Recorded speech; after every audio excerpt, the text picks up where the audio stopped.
Welcome back, everyone. Before we dive in, be sure to drop your thoughts, feelings, and lessons in the comments below.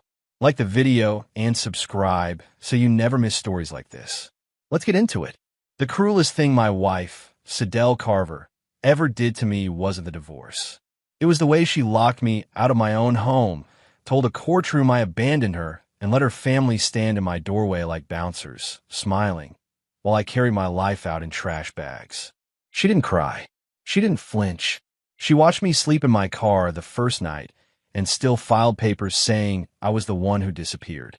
Here's how it happened. My name is Marlo Sutter, and when this started, I was 38, living in Baltimore, Maryland, working as a compliance supervisor for a regional shipping company near the harbor. I wasn't rich, but I was steady. I paid bills early. I kept receipts. I believe love was something you proved quietly. Groceries, maintenance, showing up. Sidel felt like the opposite of chaos when I met her. Clean smile, calm voice, eyes that held you like a promise. We met at a charity banquet in Inner Harbor, the kind with soft lighting and donation cards on every table. Sidel was in a navy dress, hair pinned neatly, laughing like she owned the room without trying. She told me she worked in client services for a medical supply firm. She asked questions that made me feel seen, about my mother's health, my work schedule, the way I like my coffee. By the end of the night, she asked for my number like it was the most natural thing in the world. The first 6 months were easy. Sidel's apartment in Federal Hill was spotless, and she kept everything in matching containers, labeled straight, closets arranged by color. I didn't realize then that her neatness wasn't peace. It was control dressed up as taste. If I left my shoes by the door, she moved them without a word and later joked, "You're lucky I'm patient." When I offered to cook, she hovered, correcting my seasoning like she was saving me from myself. I called it attention. When she introduced me to her mother, Drusilla Carver, it felt like being measured for a suit you didn't ask to wear. Drusilla stared just long enough to make you wonder what she was calculating, then smiled thinly and said, "Marlo seems practical." Her brother Kellen shook my hand with a grip that was more challenging than greeting. They asked what I earned, what I owned, if I had anything set aside. Sidel laughed it off. They're just protective. A year later, Sidel wanted a house. Not one day, not when we're ready. She wanted a timeline, a neighborhood, a driveway. She picked a row home in Canton, red brick, white trim, the kind that looks like stability from the outside. I was cautious. My father taught me not to rush into big money decisions with big emotions.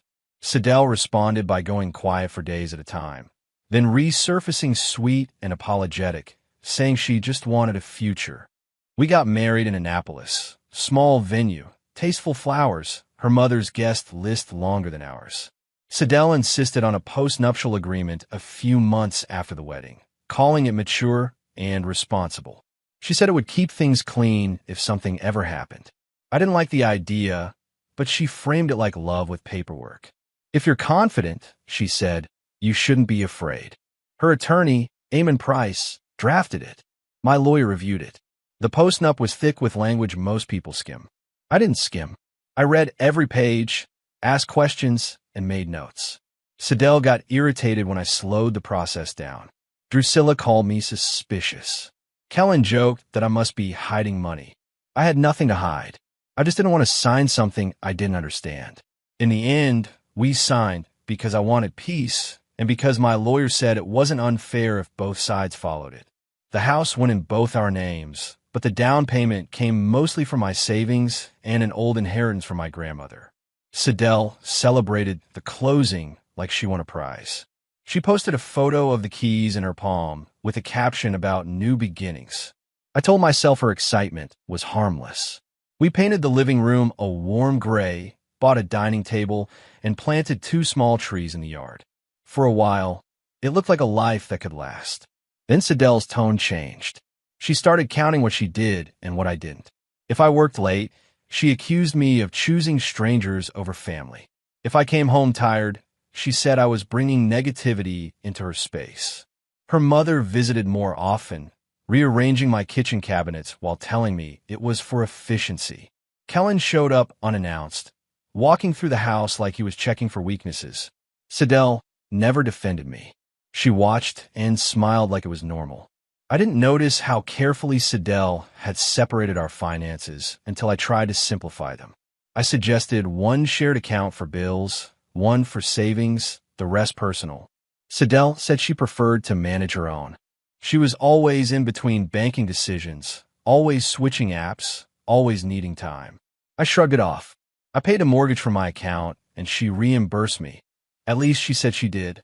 The numbers looked close enough that I didn't question it at first. When my mother got sick in Prince George's County, I drove down twice a week after work to bring groceries and check her medication. Those weeks were exhausting. Hospital calls, pharmacy runs, traffic, worry that never slept. Sidel didn't come with me. She said hospitals drained her. She complained that my mother's needs were taking over our marriage. One night, when I returned late from the ER, Sidel sat at the table scrolling calmly and said, "You're always leaving." That was when the punishment started. Sidel would stop speaking to me for days, then resume like nothing happened. She would forget to pick up things we needed, then say, "I assumed you would handle it since you handle everything." When I confronted her about how cold she'd become, she smirked and said, "Maybe you're just sensitive." Her family echoed it. Drusilla said I was overreacting. Kellen said, "Man up." Nobody apologized. Nobody softened. At work, I got promoted to oversee audits across 3 facilities. It came with more hours and more responsibility, but it was a real step forward. Sidel didn't congratulate me. She asked if it came with a raise, how much, and whether it would change her lifestyle. I felt something in me tighten. I told myself it was stressful. I told myself marriage has rough seasons.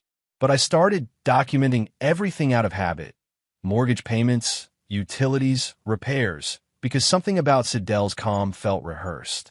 A Friday in October, I came home to find a man at our kitchen island, black, well-dressed, mid-40s, friendly smile. Sidel introduced him as Alden Shore, a friend of the family. Drusilla was there too, sipping tea like it was her house. Alden shook my hand and asked about the neighborhood, the home value, whether I planned to refinance. Sidel watched my face carefully. I realized I wasn't being introduced to a friend. I was being presented to a plan. After they left, I asked Sidel who Alden really was. She sighed dramatically and said he helped people structure finances. When I asked what that meant, she said, "You wouldn't understand." Then she added, casually, "Alden thinks we should protect assets from your side of the family."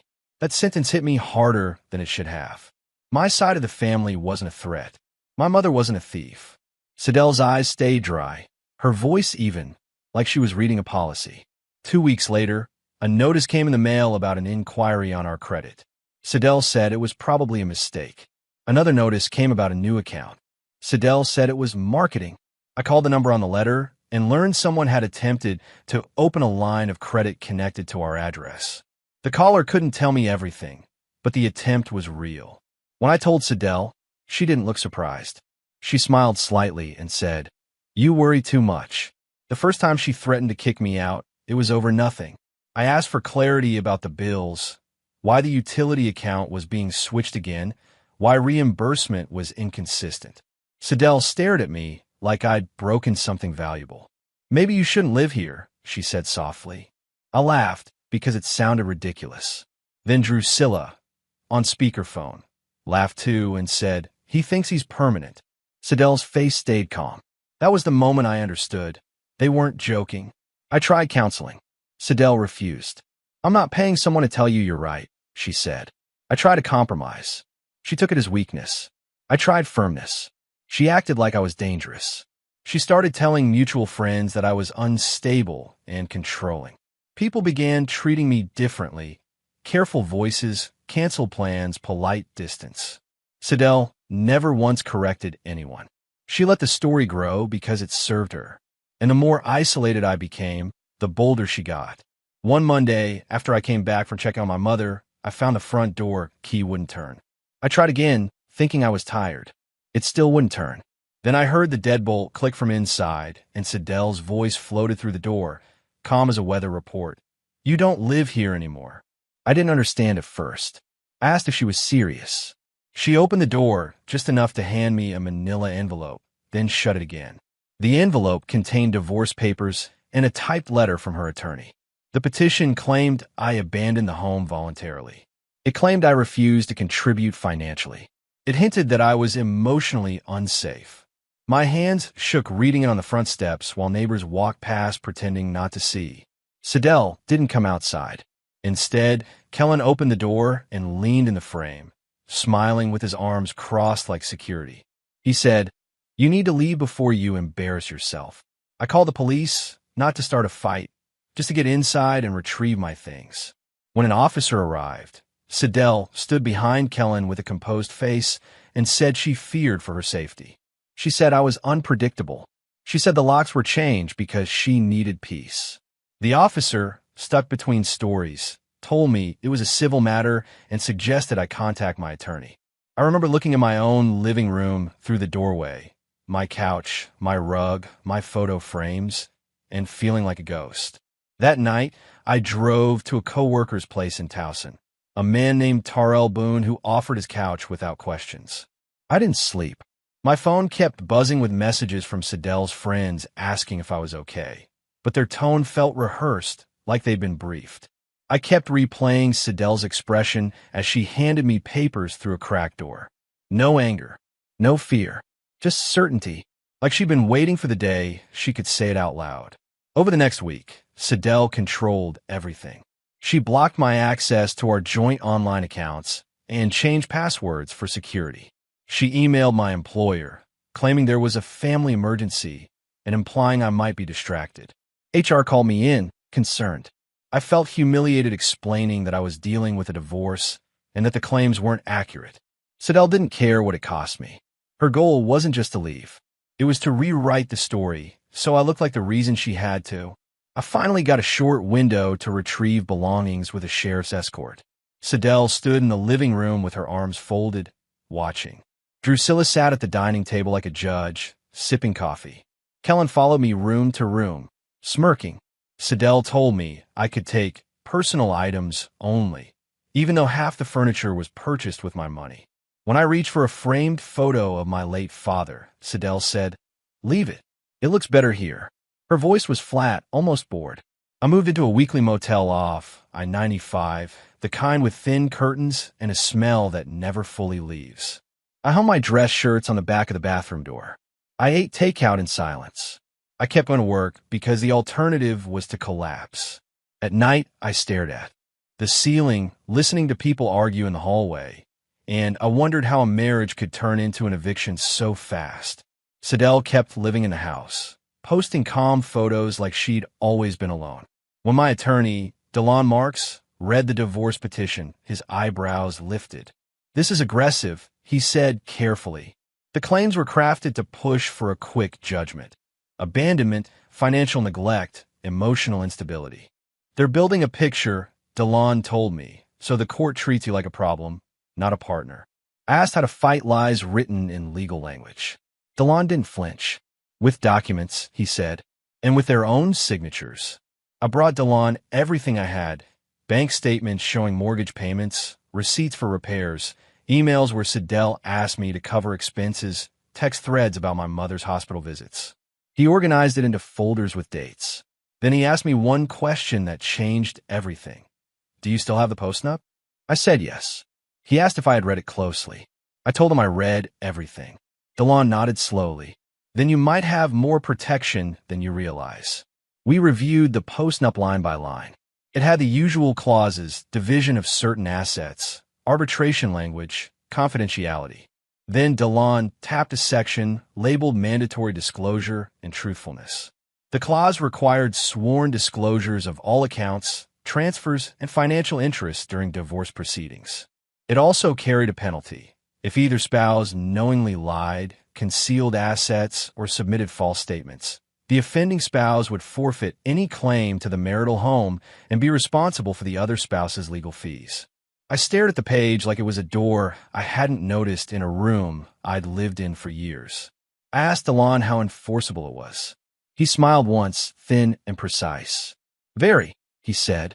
"Because it's specific, it's mutual, and it's signed." I asked why Sidel would sign something that could hurt her. Delon's answer was simple. People sign things when they're sure they'll never be the one held accountable. That sounded exactly like Sidel. Sidel's first court appearance was in Baltimore Circuit Court. She walked in wearing a cream suit, hair perfect, expression calm. Drusilla sat behind her like a proud supervisor. Kellen leaned back with a bored look, like this was just a step in a process. Sidel's attorney spoke smoothly, describing me as absent, inconsistent, unreliable. Sidel never once looked at me with regret. When the judge asked if she stood by the statements in her filing, she answered yes, with steady confidence. DeLon didn't argue feelings. He filed a motion to enforce the post-nups disclosure clause and requested full financial discovery. Sidel's attorney tried to dismiss it as unnecessary, saying they had already provided enough. DeLon calmly held up the agreement and cited the exact section and penalty. The judge read it, asked a few questions, and then ordered subpoenas, banking records, transfer histories, credit reports, payroll deposits, and any accounts linked by address or tax ID. Sidel's mouth tightened for half a second, then smoothed again. After court, Sidel approached me in the hallway. Not to talk, not to apologize, to warn. "You're making this expensive," she said softly, eyes steady. "You don't have the stamina for a long fight." I asked why she lied. Sidel tilted her head like I'd asked something childish.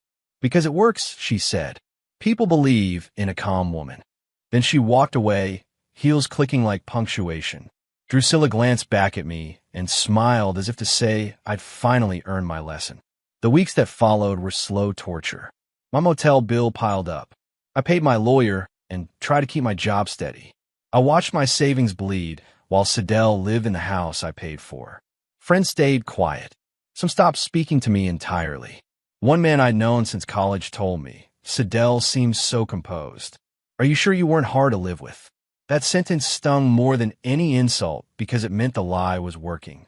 Sidel didn't need proof. She needed a mood. Then the first batch of records arrived. DeLon called me into his office and slid a stack of printed pages across the desk. "Look at this," he said. The statements showed regular transfers from a business account linked to Sidel's workplace into a personal account under Drusilla Carver's name. Consistent amounts, timed around pay periods. Another set of statements showed Sidel had opened a secondary checking account years earlier and never disclosed it. There were also credit inquiries tied to Alden Shore's firm. It was a map of quiet deception. DeLon explained it carefully. The court didn't need to believe I was a good husband. It only needed to see whether Sidel's sworn statements matched the records. Sidel claimed she had no hidden accounts. The records suggested otherwise. Sidel claimed I refused to contribute financially. The records showed I covered the mortgage, utilities, and major repairs. Sidel claimed I abandoned the home. My time-stamped badge logs and hospital visit documentation showed I was working and caring for my mother, then got locked out. Truth wasn't emotional. It was dated. Sidel responded by doubling down. She filed a supplemental statement repeating the same claims and adding more.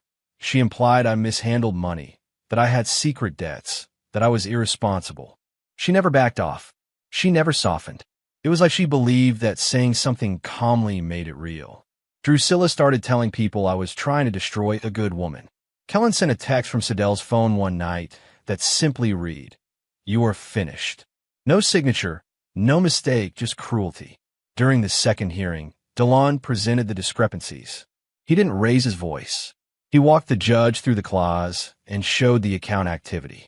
Sidel sat perfectly still, chin lifted, expression bored, as if facts were an inconvenience. When the judge asked Sidel to explain the transfers to Drusilla's account, Sidel answered, "That money isn't mine." When asked why it matched her income timing, she said, "Coincidence."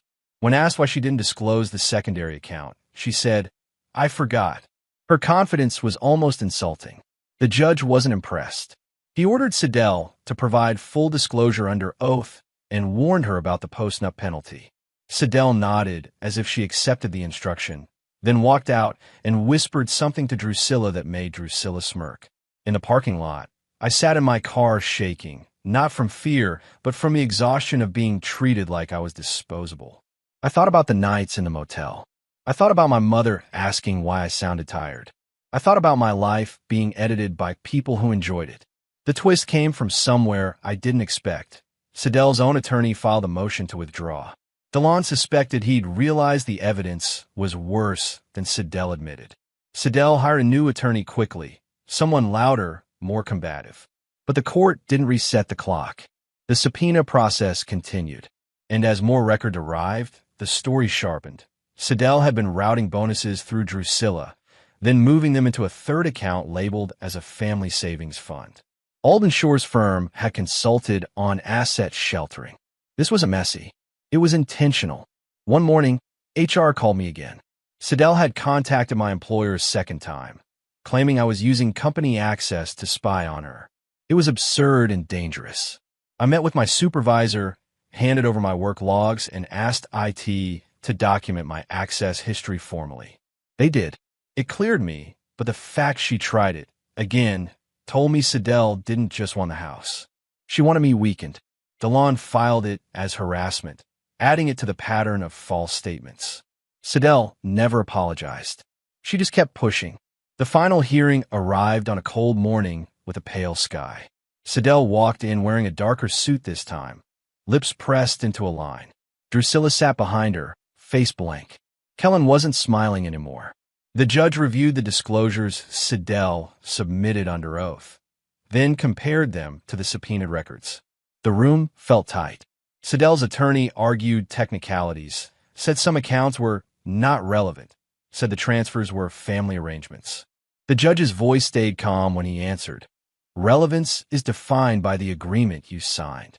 Then the judge read the clause out loud. Hearing it spoken in court made it heavier. Mandatory truthfulness, full disclosure, forfeiture of the marital home, payment of legal fees. He asked Siddell directly whether she understood that signing false divorce papers could trigger the penalty. Siddell didn't flinch. Yes, she said. The judge asked if she still maintained she had no hidden assets and that her earlier statements were true. Siddell looked straight ahead and said, yes. Drusilla's hand tightened around her purse strap. The judge paused, then turned to the record. He named the undisclosed accounts, the pattern of transfers, the timing, and the mismatch with Siddell's sworn disclosures. He stated plainly that Siddell's filings contained false claims about my financial contribution and the circumstances of my removal from the home. The word knowingly landed like a stone. Siddell's jaw moved once. Her eyes stayed dry. No remorse, no shame, just annoyed that the room wasn't bending to her story. The judge concluded that the post-nut penalty was triggered. Karma didn't come with shouting. It came with a sentence. Siddell forfeited her claim to the marital home under the agreement she signed. She was also ordered to reimburse my legal fees. The judge granted me immediate access to the property with a structured retrieval plan and warned Siddell against interference. Siddell's face didn't crack, but something behind her eyes shifted, like a door closing. Drusilla whispered something sharp to Siddell, not comforting. Kellen stared down at the floor, suddenly careful with his posture. They weren't sorry. They were cornered. Outside the courtroom, Siddell finally spoke to me again. Not to apologize, to blame. You did all this, she said, voice low. You couldn't just leave quietly. I told her I didn't leave. She locked me out. Siddell shrugged. Same result, she said, as if reality was negotiable. Drusilla stepped closer and hissed that I was evil. Kellen's eyes flicked around like he was checking who was watching. They didn't beg. They didn't reflect. They just burned with the rage of people who believe consequences were for others. When I returned to the house with the sheriff's escort, Siddell stood in the living room like a stranger in a museum. She had packed some things with speed and care, her clothes, her jewelry, anything small and valuable. But she couldn't pack away the truth. I walked through the room slowly, not celebrating, just absorbing. I found my father's photo still on the shelf. I took it without a word. Siddell watched me and said coldly, "You still won't be happy." I didn't answer. I didn't need to. Siddell's hidden transfers triggered additional reviews when the accounts were examined under subpoena, and her family arrangement explanation didn't protect her from administrative consequences. She lost access to certain financial services temporarily while things were verified. Her rental application stalled. I heard through my attorney that Alden Shore's firm distanced itself immediately. Sidel never called to say she regretted anything. She treated it like she'd been cheated, not caught. And in a way, that was the darkest part. Even in loss, she refused to admit she'd done wrong. My success after that was quiet, private, steady, the kind you don't post. I refinanced the house into my name, then sold it months later and bought a smaller place in Columbia, Maryland, closer to my job and my mother. I rebuilt my savings slowly, paid off the legal debt with disciplined budgeting, and took a certification that increased my salary without changing my life into a show. I slept better. I ate real meals again. I stopped flinching every time my phone buzzed. My peace felt like something I'd earned the hard way. I never got a public apology. I never got a moment where Sidel admitted she lied. What I got was better, in a way that only makes sense if you've lived through being erased. I got my name cleared in a courtroom where paper mattered more than charm. I got my keys back without begging. I got the truth on record, stamped and dated, in a file Sidel could never rewrite. And the only people who had to live with what they did were the ones who did it, quietly, completely, with nowhere left to hide once their own agreement forced the truth out. If you enjoyed this kind of quiet, realistic comeback, no speeches, no clout, just consequences, subscribe and turn on notifications. Drop a comment. What was the most brutal part? Getting locked out, being called abandoning, or her family standing there smiling? I read the comments for the next story. The end.